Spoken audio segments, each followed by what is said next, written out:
Did you ever get in trouble when you were a young kid? Never did. Never did? I never did, as I know of. Only me and Dad get into it. He'd spank me for over nothing a lot of times. He didn't try to tell me. He just thought I ought to know it, and boy, he'd up and blister me. Well, I wasn't the only one. He'd done all of his kids that way. But I imagine He just thought we ought to know. And you learned pretty quick, didn't you? You learned quick. When did you first consider yourself grown up? Oh, I really don't know. I left home when I was 15 years old, and I never was home anymore, just for a visit. Well, that. What did you do when you first left home? Farm. You farmed. Did you live with the people that you worked for people? You worked? I worked for a fellow by the name of Dan Gallagher. And I thought I had a job. I was 15 years old when I went there to work. You know, man, boy, they wasn't easy on you neither. They wanted you to do a man's work. You know, I done my part, but I worked for him, and I thought I had a job year round. And by gosh, when thrashing was over, he said, "Well, I don't need you anymore." He said, "I ain't got nothing for you to do." But he said, "You can stay here and help me for your board." And I was there about 3 or 4 days when he told me that. One night, about, it was getting pretty near dark. It wasn't dark yet. Here come a car driving in.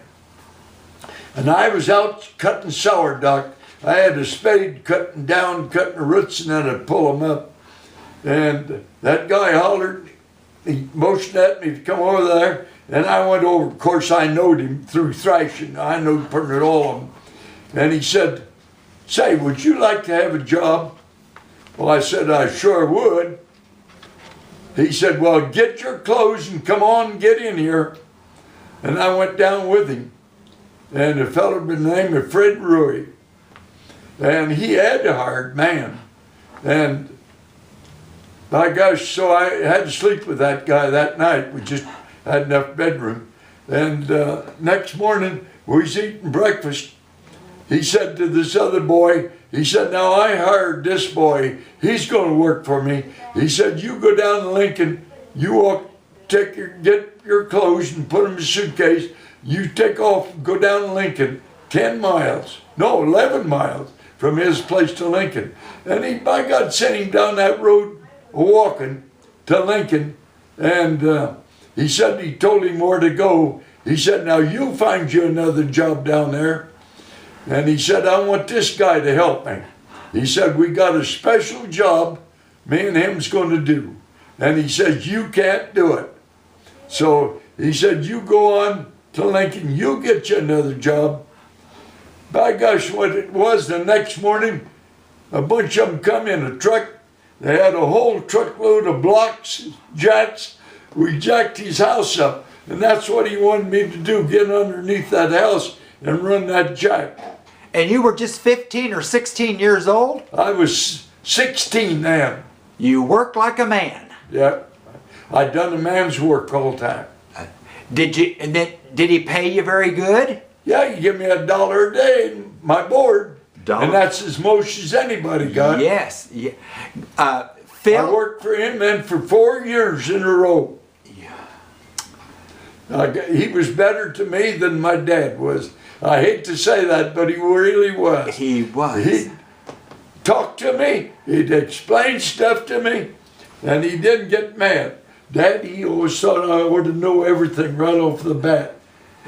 Well, you learned a lot of things from that farm with him. He learned me a lot of things. A lot of things. And one day, me and him was working, getting the binder ready to go, and he had a bundle carrier on it, and some of them rods was bent. He put him in the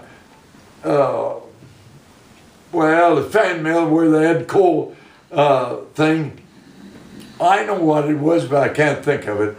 And you'd hit it red hot in there, then you could bend them or pound them out or a lot of different things. And he had me heat that, and he said to me after so long a time, he says, "Now you be careful, don't you burn that rod into, it's already burned."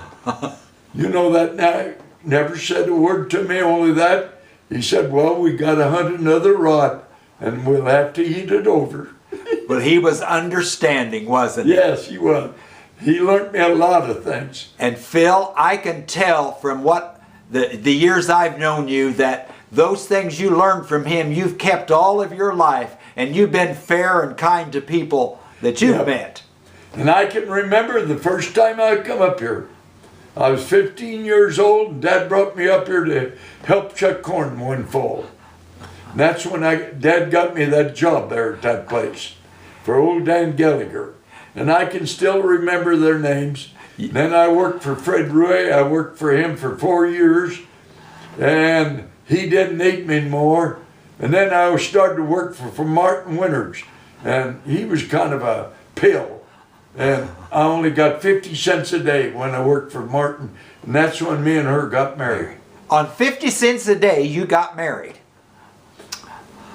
My, oh my. You were good planners.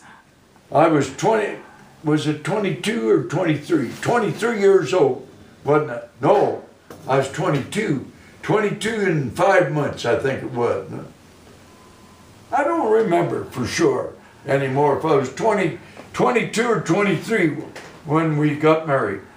Well, I'm showing a picture of Esther here now, and this is his wife. She'll soon be 98, and she's been a good friend and a good husband to Phil all these years, and she's here at Heritage Manor Nursing Home on Walnut Street in Bloomington. God bless you, Esther.